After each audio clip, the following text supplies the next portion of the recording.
आप सभी भाई बहनों का आज की आध्यात्मिक कक्षा में बहुत बहुत स्वागत है। आज की चर्चा का विषय है मनुष्य का बेलगाम रजोगुण ही तमोगुण में गिराता है। देखिए, अक्सर हमारी चर्चाएं प्रकृति के जो तीन गुण हैं, तमोगुण, रजोगुण और सतोगुण, जिसके ऊपर सारे वेद लिखे गए हैं, यानी कि जो चार वेद लिखे गए हैं उनमें भी ये गुणों का ही वर्णन आता है। गीता में भी 13वां और 14वां अध्याय इन गुणों के ऊपर ही है। और भगवान श्री कृष्ण ने तो इन गुणों को ही एक गुहतम ज्ञान का नाम दिया है। यानी कि आपको और हमें जितना भी इन गुणों की जानकारी मिलती जाती है, फिर मनुष्य अपने जीवन में एक सकारात्मक परिवर्तन ला सकता है। देखिए, मेरे पास तो अक्सर ऐसे फोन आप भाई बहनों के आते हैं कि जिन्होंने कभी कारण शरीर का नाम नहीं सुना, सूक्ष्म शरीर का नाम नहीं सुना, स्थूल शरीर या तन से तो एक साधारण मनुष्य परिचित रहते हैं और अक्सर प्रकृति को भी पृथ्वी, जल, अग्नि, वायु, आकाश तक ही सीमित रखते हैं। जबकि शास्त्रों में प्रकृति का ज्ञान विज्ञान विस्तार से वर्णित है। लेकिन एक साधारण मनुष्य का जो जीवन है वो क्योंकि भोगों में ही लिप्त रहता है, ये सारा का सारा संसार ये रजोगुणी है। और इसीलिए हमने जो आज का विषय भी बनाया है ना, वो रजोगुण को ही मुख्य रूप से बनाया है, क्योंकि रजोगुण के कारण ही मनुष्य तमोगुण में गिरता है। देखिए, एक साधारण मनुष्य पुण्य कर्म करता है या पाप कर्म करता है, इन दोनों के पीछे ही उसका लक्ष्य क्या होता है? केवल और केवल सुख की प्राप्ति। क्योंकि शास्त्रों में तो यहाँ तक भी कहा गया है कि सभी आत्माओं का एक जैसा स्वभाव है, यानी कि हम सभी आत्माएं स्वभाव से ही सुख की प्रवृत्ति रखते हैं, दुख से निवृत्ति चाहते हैं। कोई भी मनुष्य दुख नहीं चाहता, चाहे आप हो चाहे मैं हूं। अगर हम परमात्मा की ओर भी सम्मुख होते हैं तो वो भी इसलिए क्योंकि इस माया में, इस प्रकृति में जो मिलने वाले सुख हैं वो दुख के साथ मिलते हैं। यानी कि प्रकृति तो द्वैत कही जाती है, इसलिए प्रकृति में मिलने वाले सभी सुख अंतोगत्वा हमारे आपके जीवन में दुख ही लाते हैं। और इसीलिए भगवान श्री कृष्ण ने तो गीता में बार बार इस बात का भी उल्लेख किया कि ये संसार, ये जगत एक दुखालय है।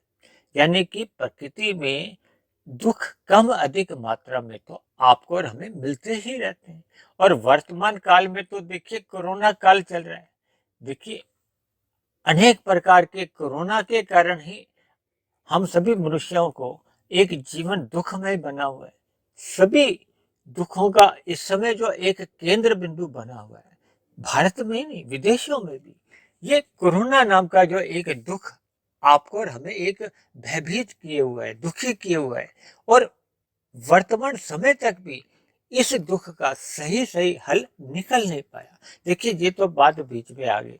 हमारा जो मुख्य आज का विषय है वो रजोगुण, यानी कि हम जो संसार के जो 5 विषय भोग हैं, गंध, रस, रूप, स्पर्श और शब्द, और इन्हीं के ही जो एक स्थूल तत्व है, पृथ्वी, जल, अग्नि, वायु, आकाश, जिनसे आपका हमारा शरीर बना।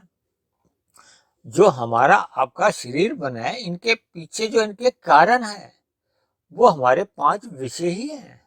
देखिए, एक साधारण मनुष्य भी इस बात से परिचित रहता है कि आपका हमारा जो एक जन्म की प्रक्रिया है वो भी इन विषय भोगों के कारण ही संभव हो पाती है।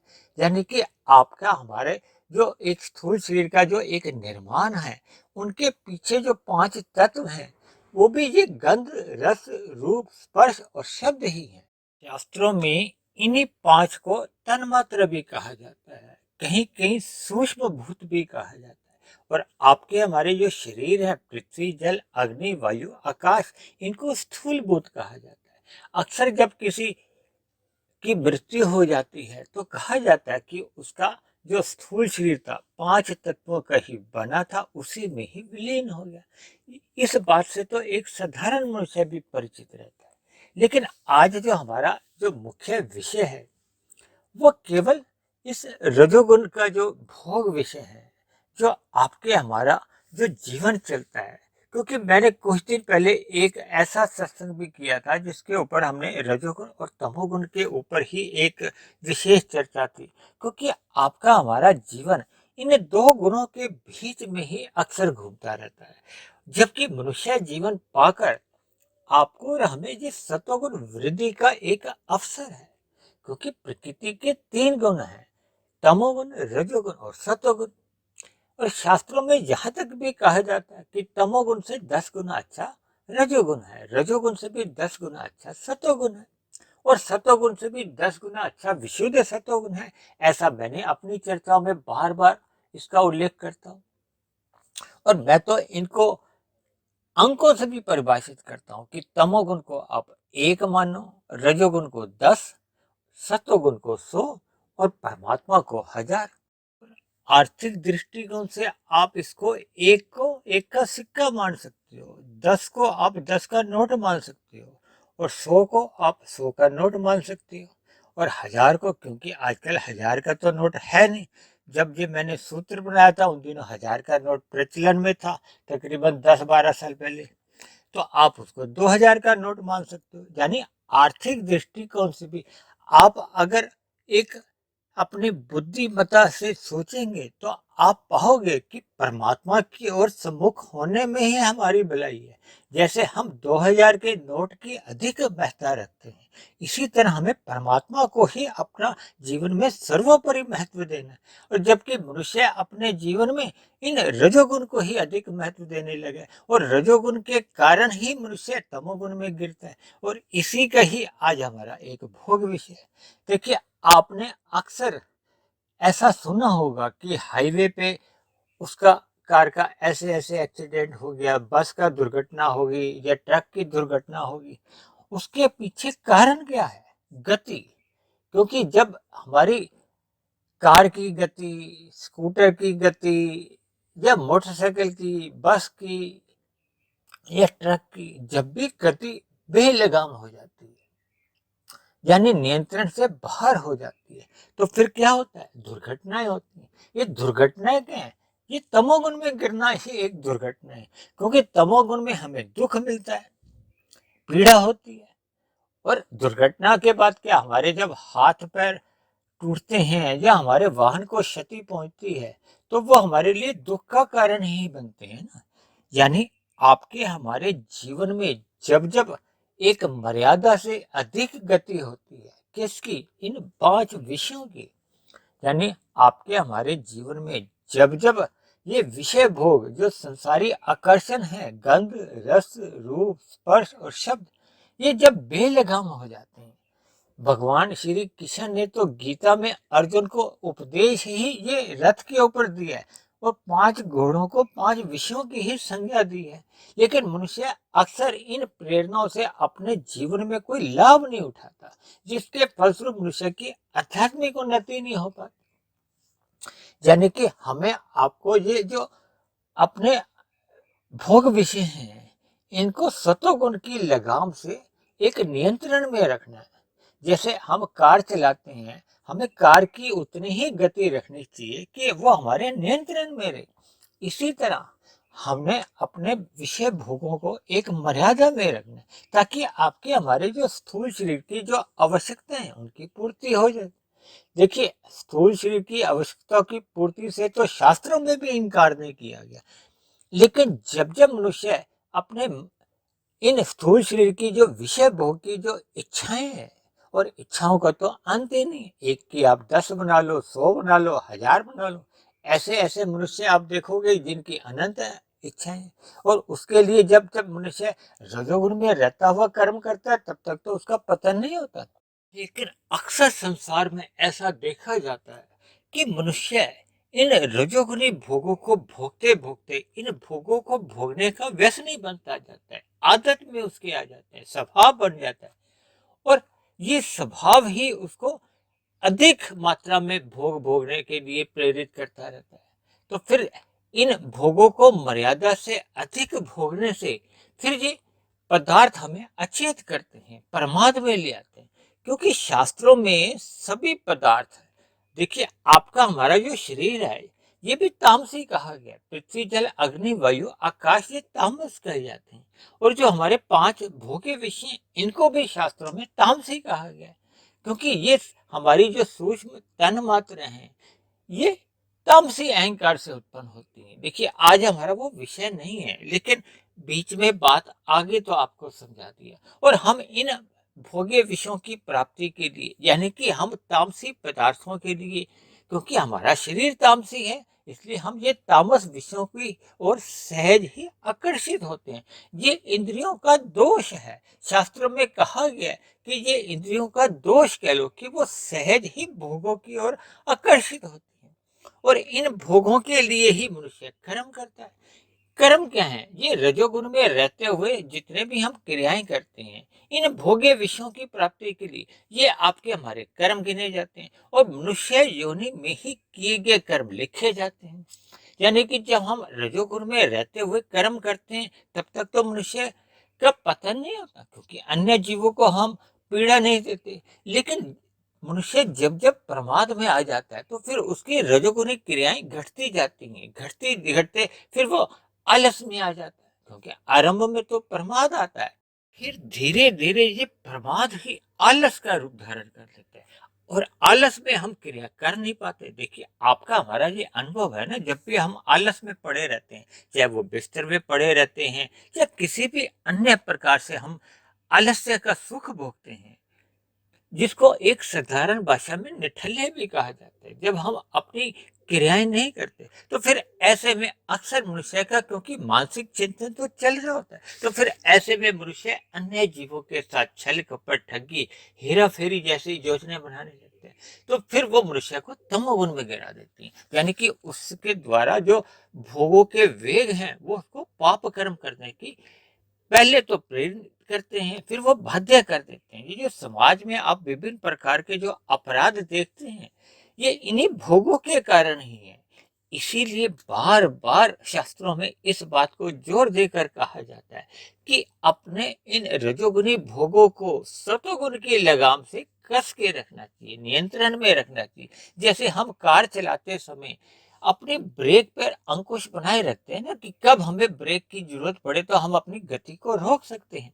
और इसी तरह यदि मनुष्य के पास सतोगुनी लगाम ही नहीं है, ज्ञान ही नहीं है, तो फिर ऐसे में जो उसके रजोगुनी भोग हैं, वो बेलगाम हो जाते हैं। और बेलगाम का तो अभी हमने बताया ही था, कि जब बेलगाम चीज हो जाती है, हमारे नियंत्रण पे बाहर हो जाती है, तो फिर दुर्घटनाएं होती हैं।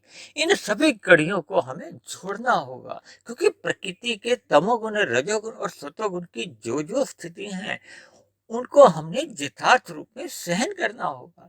ये प्रकृति में जो तमोगुण, रजोगुण और सतोगुण, ये एक क्रम में आते हैं। इन सभी गुणों का हमने अपने अपने जीवन में मर्यादा में संग करना होता है। हमें ज्ञान में स्थिति में रहना बहुत ही जरूरी है। अन्यथा देखिए, पशुओं में और मनुष्यों में फिर एक भेद ही समाप्त हो जाता है, क्योंकि पशुओं का जीवन तो एक भोग में रहता है। मनुष्य से नीचे की जितनी भी जोनि है, उनको तो अचेत कहा गया, उनको तो कोई ज्ञान का कोई बोध ही नहीं रहता। ये जो जितना भी सत्संग कहा जाता है, ये केवल मनुष्यों के लिए है। आप ही मेरी ये सत्संग की वीडियो को हो, या आध्यात्मिक चर्चा, या आध्यात्मिक ज्ञानात्मक चैनल पे जितने भी हम वीडियो प्रसारित करते हैं, ये आम एक साधारण मनुष्यों के लिए, ताकि उनकी ज्ञान में स्थिति रहे, वो पाप कर्मों से बचें और मिले हुए मनुष्य जीवन में आध्यात्मिक उन्नति की ओर अग्रसर हो। ना कि ये पशुओं के लिए तो नहीं है। यानी कि पशु जितने भी हैं, पशु पक्षी या नीचे की जितनी भी जोनियां हैं, वो अचेत मानी जाती हैं। हालांकि ये परमात्मा ने इसीलिए उनको अचेत रखा है, ताकि वो अपने पाप कर्मों का जो दुख रूपी फल भोग रहे हैं, उनको पीड़ा नहीं हो, कष्ट नहीं हो। देखिए, एक मनुष्य को सचेत रखा हुआ है, ताकि हमें ये सुख दुख का बोध हो, ताकि हम वर्तमान जीवन में हम ज्ञान में स्थिति में रहे।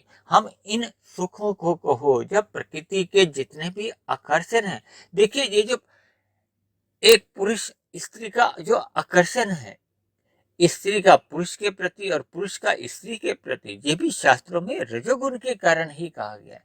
यानी ये सभी चीजें जब हमारे जीवन में एक मर्यादा में रहती हैं, भगवान श्री राम ने तो त्रेता युग में ये मर्यादा का ही पाठ हम सबको पढ़ाया था, लेकिन अक्सर हम इन सभी शिक्षाओं को अपने जीवन में यथार्थ रूप से उतारते नहीं हैं। इन सभी प्रेरणाओं से अपने जीवन को संवारते नहीं हैं। फलस्वरूप हमारे जीवन में ये भोग मर्यादा से अधिक बने रहते हैं। देखिए, आपने अक्सर देखा होगा कि अगर हम इन भोगों में अधिक लिप्त रहते हैं तो आपके हमारे स्थूल शरीर की कुछ ऐसी संरचना है कि हम इन भोगों को मर्यादा से अधिक भले ही भोग लेते हैं, लेकिन हमारे स्थूल शरीर की ऐसी संरचना है, वो अंतोगत्वा हम इन विषय भोगों को भोगने में असमर्थ रहते हैं। देखिए, एक साधारण मनुष्य एक रसगुल्ला खाता है, दो खा सकता है, तीन, चार, पांच, क्या 10, 20, 50 रसगुल्ले वो खा सकता है? नहीं खा सकता। इसी तरह हम अन्य विषयों का भी अगर हम सुख भोगते हैं, भले ही वो स्पर्श सुख है, चाहे हम हिल स्टेशन पे भी चले जाए, वहां 1 हफ्ता रह सकते हैं, 10 दिन रहेंगे, 20 दिन रहेंगे, 1 महीना रहेंगे, फिर धीरे धीरे उन सुखों से ही दुख हमें महसूस होने लगता है। ये आपकी हमारी इंद्रियों का दोष है। आरंभ में ये आकर्षित होती हैं, फिर धीरे धीरे उन भोगों को भोगने में जब हमें एक आनंद की या सुख की उनमें एक सीमा आ जाती है, तो फिर वहीं से ही वो दुख की प्राप्ति होती है। और जब मनुष्य को दुख की प्राप्ति होती है तो मनुष्य उस भोग विषय से हटके दूसरे भोग विषय में चले जाता है। अक्सर मनुष्य का एक साधारण जीवन इन विषय भोगों की गलियों में ही आवारागर्दी करता है, और यह आवारागर्दी तब बढ़ जाती है जब मनुष्य की ज्ञान में स्थिति नहीं रहती, उसका जीवन सतोगुण की लगाम द्वारा नियंत्रण में ही रहता। इसीलिए शास्त्रों में बार बार इस बात की सलाह दी गई है कि मनुष्य को अपने जीवन में रजोगुण मर्यादा में रखना चाहिए, और ये मर्यादा में तभी रह पाता है जब मनुष्य सत्संग करता है। सत्संग करते रहने से ही मनुष्य ज्ञान में स्थिति में रहता है। फिर ये जितनी भी ये जो कड़ियां हैं मनुष्य को समझ में आने लगती है। देखिए, आरंभ में हमें शास्त्रों की बातें पूरी पूरी समझ नहीं आ पाती, हम एक विषय भोगों में अधिक लिप्त रहते हैं। मैंने बताया ना, हम अक्सर एक साधारण मनुष्य है विषय भोगों की गलियों में आवारागर्दी करता है, क्योंकि वो रजोगुण का अधिक संग करता है या अपने जीवन को तमोगुण में अधिक लिप्त रखता है।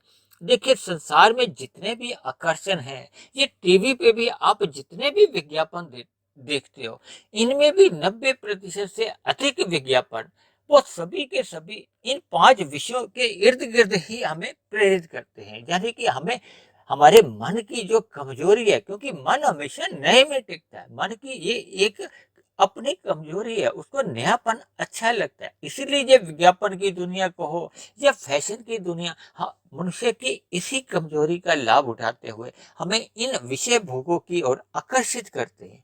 इसीलिए अक्सर मैं अपनी जितनी भी वीडियो बनाता हूँ उसमें अक्सर इस बात को जोर देकर कहता हूँ कि मनुष्य को अपने मिले हुए जीवन में सतोगुणी अवस्था रखनी चाहिए, ज्ञान में स्थिति रखनी चाहिए, ताकि जो उसका विषय भोगों की गलियों में जो आवारागर्दी होती है उससे मनुष्य बच जाए।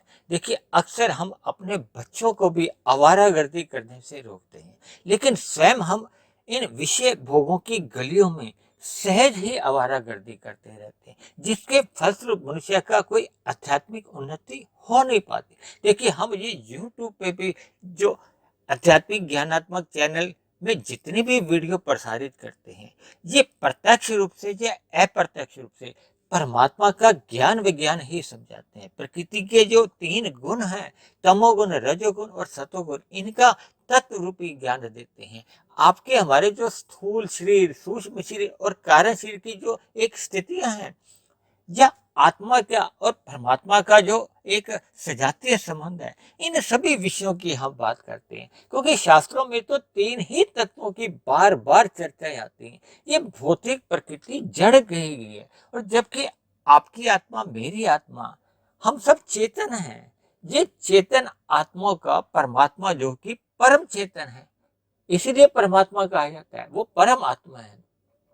यानी हम सभी आत्माओं का परमात्मा के साथ एक सजातीय संबंध है, जबकि इस माया से कहो या माया के जो 5 विषय भोग हैं, इनसे हमारा सजातीय संबंध नहीं है। ये हमें अल्पकाल के लिए सुख देते हैं, सदा सदा के लिए ये हमें सुख दे ही नहीं सकते। देखिए, जितने भी मनुष्य परमात्मा की ओर चलते हैं, वो इन विषय भोगों का एक तत्व रूपी जो एक ज्ञान है, उनको समझ लेते हैं। क्योंकि प्रकृति के जितने भी भोग विषय हैं, ये एक सीमा के बाद ही दुख का कारण बनते हैं। ऐसा आप भी महसूस करोगे। देखिए, शास्त्रों में जैसे जैसे ज्ञान की कड़ियां आपको समझ में आने लगेगी, ये जो प्रकृति के जो तमोगुण, रजोगुण और सतोगुण की जो स्थिति है, इन्हीं से ही ये 23 तत्वों का विस्तार होता है, जिसमें आपका और हमारा जीवन चलता है। इसी में ही ये युग परिवर्तन होते हैं, सतयुग, त्रेता, द्वापर और वर्तमान में जो कल युग चल रहा है, ये युगों का परिवर्तन भी ये गुणों के आधार पे ही होता है। ये एक विस्तृत विषय है। विषय में भी इन सभी विषयों को जैसे जैसे परमात्मा मुझे प्रेरित करते हैं, मैं इन विषयों को उठाता हूँ। देखिए, मेरी कोशिश बनी रहती है कि मैं इन सभी शास्त्रों के विषयों को एक साधारण शब्दों में, तर्क संगत तरीके से, एक सरल शब्दों में, एक जो भौतिक जगत में जितने भी जो वर्तमान परिस्थितियां होती हैं, उन परिस्थितियों से संबंधित उदाहरणों को ही मैं देकर शास्त्रों की बातों को समझाने का प्रयास करता हूँ। और परमात्मा मुझे जैसे जैसे प्रेरित करते हैं, तो फिर वैसे वैसे ही मैं अपनी वीडियो में आपको समझाने का प्रयास करता हूँ। तो आज की चर्चा को मैंने इन विभिन्न उदाहरणों द्वारा या विभिन्न गतिविधियां जो वर्तमान युग में चल रही हैं, उनसे एक प्रेरणा लेते हुए एक साधारण मनुष्य के लिए एक संदेश यही है कि हम सभी इन भोग्य विषयों को एक मर्यादा में रहते हुए, यानी कि आपके हमारे जो स्थूल शरीर की जो आवश्यकताएं हैं, उन आवश्यकताओं की पूर्ति तक ही हम क्रियाएं करें, ज्ञान में स्थिति में रहे, ताकि आपका हमारा जो एक सत्वगुण है, वो ज्ञान में स्थिति में रहने से फिर वो परमात्मा की आध्यात्मिक उन्नति की ओर भी फिर अग्रसर होता है। क्योंकि परमात्मा है विशुद्ध सत्वगुण। तो जब जब हम पहले अपने आप को सत्वगुण में स्थित कर लेते हैं, तो फिर मनुष्य की जो एक आध्यात्मिक यात्रा है, यानी कि मनुष्य की एक आध्यात्मिक साधना आरंभ होती है। देखिए, आध्यात्मिक साधना क्या है? जब हम सत्वगुण से विशुद्ध सत्वगुण की ओर अग्रसर होते हैं, तो फिर ऐसे में मनुष्य का रजोगुण पीछे रह जाता है, तो फिर और तमोगुण तो और भी पीछे की स्थिति रह जाती है। जैसे हमारे, आपने देखा होगा, स्टेशनों में गाड़ी आगे बढ़ती जाती है, तो पिछले स्टेशन बहुत दूर रह जाते हैं। इसलिए हमें अपने जीवन की गाड़ी को परमात्मा की ओर अग्रसर करना चाहिए, यानी परमात्मा ही आपके हमारे जीवन की एक मंजिल है। तो हम ये जो तमोगुण रूपी जो स्टेशन है, इससे अपने आप को दूर करते जाएं और रजोगुण को मर्यादा में रखें और सतोगुण में स्थित रहकर अपनी स्थिति ज्ञान में स्थिति बनाए रखें और परमात्मा की ओर अपनी एक सकारात्मक दिशा बनाए रखें, ताकि परमात्मा ही हमारे आपके जीवन का लक्ष्य बने। इन्हीं शब्दों के साथ अब आज की चर्चा को हम यही विश्राम देते हैं। आप किसी भाई बहन का कोई प्रश्न हो, कोई मेरी कही गई बात आपको समझ में नहीं आई हो, या मेरी कही गई बात आपको तर्कसंगत सही नहीं लगती हो, यानी मेरी कही गई बातों पे आपको किसी प्रकार की कोई आपत्ति हो, तो आप नीचे दिए गए कमेंट्स बॉक्स पर जाकर आप अपने प्रश्न, आपका कोई सुझाव हो तो आप अपना सुझाव भी लिख सकते हैं। और इसी तरह आपकी कोई आपत्ति हो तो आप उस आपत्ति को भी इस कमेंट्स बॉक्स पर जाकर लिख सकते हैं। दूसरी एक विशेष बात, क्योंकि आज ही के दिन 2 वर्ष पूर्व हमने ये अपना आध्यात्मिक ज्ञानात्मक चैनल इस YouTube पे आरंभ किया था, तो मैं आप सभी भाई बहनों का, जिन्होंने भी पिछले 2 वर्षों से इस आध्यात्मिक ज्ञानात्मक चैनल पर, जो अब तक 478वीं ये वीडियो है, इन सभी वीडियो को आपके द्वारा जो उत्साहपूर्वक सुनी गई हैं, और जहाँ जहाँ आप सभी भाई बहनों के जो जो प्रश्न रहे हैं, उन प्रश्नों को मैं परमात्मा की प्रेरणा से जैसे जैसे मेरे से बन पाया था, अपने ज्ञान के अनुसार, अपने अनुभव के अनुसार या शास्त्रों के अध्ययन द्वारा जैसी जैसी बातें मेरी पकड़ में आती हैं, मैं उन प्रश्नों का या आपके कमेंट पर उन प्रश्नों का मैं उत्तर देता आया हूँ। या समय समय पर मैंने टेलीफोन पे भी आप सभी भाई बहनों के प्रश्नों का निवारण किया है। विषय में भी इसी तरह मैं ब्रह्म मुहूर्त में जितनी जितनी वीडियो पहले प्रसारित करता रहा हूँ, यानी मैं प्रतिदिन जो आपको एक नई वीडियो देता रहा हूँ, इसी तरह भविष्य में भी जब तक परमात्मा की मेरे पे कृपा बनी रहेगी, मैं परमात्मा के इन आध्यात्मिक विषयों पर अपने विचार आपके समक्ष इन वीडियो द्वारा रखता रहूँगा। दूसरी बात, मैं YouTube वालों का भी बहुत बहुत आभार प्रकट करता हूँ, जिन्होंने मुझे ये आध्यात्मिक ज्ञानात्मक चैनल बनाने का एक अवसर दिया, और उन सभी भाई बहनों का भी जिन्होंने प्रत्यक्ष रूप से या अप्रत्यक्ष रूप से इस आध्यात्मिक ज्ञानात्मक चैनल को सफल करने के लिए मेरा साथ दिया। उन सभी भाई बहनों के सहयोग के लिए भी मैं उनका बहुत बहुत आभार प्रकट करता हूँ। अब मैं उन सभी भाई बहनों का भी बहुत बहुत आभार प्रकट करता हूँ, जिन्होंने भी पिछले 2 साल में मेरे इस आध्यात्मिक ज्ञानात्मक चैनल को सब्सक्राइब किया है। और अब मेरी उन सभी भाई बहनों से भी विनती है, जिन्हें मेरा ये आध्यात्मिक ज्ञानात्मक चैनल की ये जो वीडियो ज्ञानात्मक लगती हैं, उनके दिनचर्या में सकारात्मक परिवर्तन आने लगे हो, उन्हें परमात्मा से प्रीति जग गई हो, अपने कर्मों में अपने कर्तव्यों के प्रति वो जागरूक हो गए हों, ऐसे सभी भाई बहनों से मेरी विनती है कि वे इस आध्यात्मिक ज्ञानात्मक चैनल से स्वयं भी जुड़े, व अन्य जिज्ञासु भाई बहनों को भी जोड़ने का प्रयास करें, जिनके जीवन में अभी भी अंधविश्वास बने हुए हैं, जिन्हें शास्त्रों का तत्व रूपी यथार्थ ज्ञान अभी समझ में नहीं आया। ऐसे सभी भाई बहनों को भी इस आध्यात्मिक ज्ञानात्मक चैनल से जोड़ने का प्रयास करें, ताकि समाज में हम सभी भाई बहनों को एक आध्यात्मिक वातावरण में जीवन जीने का अनुभव हो, आनंद मिले। इन्हीं शब्दों के साथ अब आज की चर्चा को यहीं विश्राम देते हैं। कल फिर मिलते हैं एक नए विषय को लेकर, एक नए संदेश के साथ। तब तक आप सभी भाई बहनों का बहुत बहुत धन्यवाद।